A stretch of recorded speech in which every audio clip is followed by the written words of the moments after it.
तो मेरी सभी 1.5 करोड़ वोटर्स से रिक्वेस्ट है, उनसे निवेदन है कि आज एमसीडी में अपना मतदान करते वक्त इस बात का ध्यान रखें कि एमसीडी का सबसे पहला काम है दिल्ली का कूड़ा साफ करना, दिल्ली के कूड़े के पहाड़ खत्म करना, दिल्ली में व्यापारियों को ईमानदारी से लाइसेंस देना, दिल्ली की गलियों को बनवाना, दिल्ली में अंदर की कॉलोनियों की नालियाँ गलियाँ सबको ठीक रखना, पार्कों को सुंदर रखना, ये सब एमसीडी के काम है। नाली, सड़क, पानी, जो पार्क हैं, ये सब एमसीडी के काम है। आवारा पशुओं से दिल्ली को साफ़ सुथरा रखना, ये सब एमसीडी के काम है।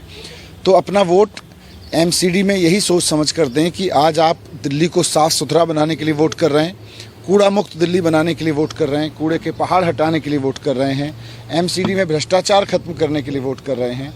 एमसीडी को जो उसका मेन काम है दिल्ली को स्वच्छ साफ सुंदर बनाना, उसके लिए वोट कर रहे हैं। मेरी सब वोटर्स से यही अपील है, आपके वोट के ज़रिए हम मिलकर दिल्ली को स्वच्छ बनाएंगे, सुंदर बनाएंगे। सर, पिछले बार 54% वोटिंग हुई थी। दिल्ली वालों से ज़्यादा वोट करने की अपील करिए। रविवार का दिन है तो लोग छुट्टी का दिन ना समझें।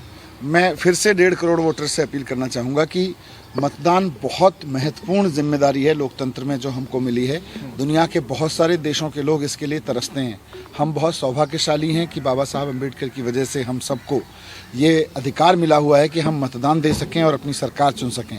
इसमें बिल्कुल भी आलस्य ना करें और इसको उतना ही ज़रूरी समझें जितना हमारी ज़िंदगी के और काम हैं।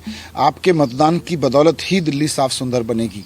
एक और सर बदलाव है, परिसीमन के बाद ये पहला चुनाव है दिल्ली। परिसीमन इन्होंने भारतीय जनता पार्टी ने कराया, लेकिन मुझे लगता है कि इन सब के बावजूद आज दिल्ली मन बना चुकी है कि जो कूड़ा उनकी गलियों में दिखता है, जो कूड़े के पहाड़ दिखते हैं, सब पर इस बार झाड़ू चलाएगी दिल्ली। 272 से 250 सीट हो जाना नुकसान देख रहे हैं आप? नहीं, ये तो इससे कोई फर्क नहीं पड़ता है। लोगों को अल्टीमेटली अपनी गलियां साफ चाहिए। 15 साल से भारतीय जनता पार्टी ने कोई साफ सफाई नहीं कराई, कूड़े के पहाड़ दिए, हर तरफ गंदगी फैलाई। तो पूरी तरह से फेल भारतीय जनता पार्टी पे इस बार जनता झाड़ू चलाना चाहती है। वो 250 वार्ड में भी और 272 वार्ड में भी लोगों को तो अपनी सफाई चाहिए। सर, कैंपेन किस तरह से देखते हैं? बीजेपी के बड़े कद्दावर नेता उतरे मैदान पूरा नेगेटिव प्रचार है। नहीं, भारतीय जनता पार्टी के पास क्योंकि 15 साल की विफलता थी, 15 साल में अब लोग ये पूछ रहे थे उससे कि भाई आपने काम क्या किया, तो इसलिए लोग भारतीय जनता पार्टी के पास कुछ कहने के लिए नहीं था, कोई जवाब नहीं था, तो उन्होंने नेगेटिव कैंपेनिंग की। हमारे पास में ये था कि केजरीवाल जी को जो जिम्मेदारी दिल्ली की जनता ने दिल्ली सरकार बनाते वक्त दी थी, वो सारे काम केजरीवाल जी ने किए। तो अब एमसीडी वाले सारे काम भी केजरीवाल जी करवाएंगे जब दिल्ली की जनता वोट करेगी। लगता है सर, मिनी पार्षद का जो 11वीं गारंटी थी वो बहुत आकर्षक थी वोटर्स के बीच में। देखिए, आरडब्ल्यूएज सारी की सारी मिनी पार्षद के रूप में ही काम करती रही हैं, और जब भारतीय जनता पार्टी पूरी तरह से फेल रही है तो एमसीडी में भारतीय जनता पार्टी के फेलियर की भरपाई अपने अपने क्षेत्र में लोगों ने आरडब्ल्यूएस बना के की, अपने इलाके की साफ सफाई और व्यवस्था देखने के लिए।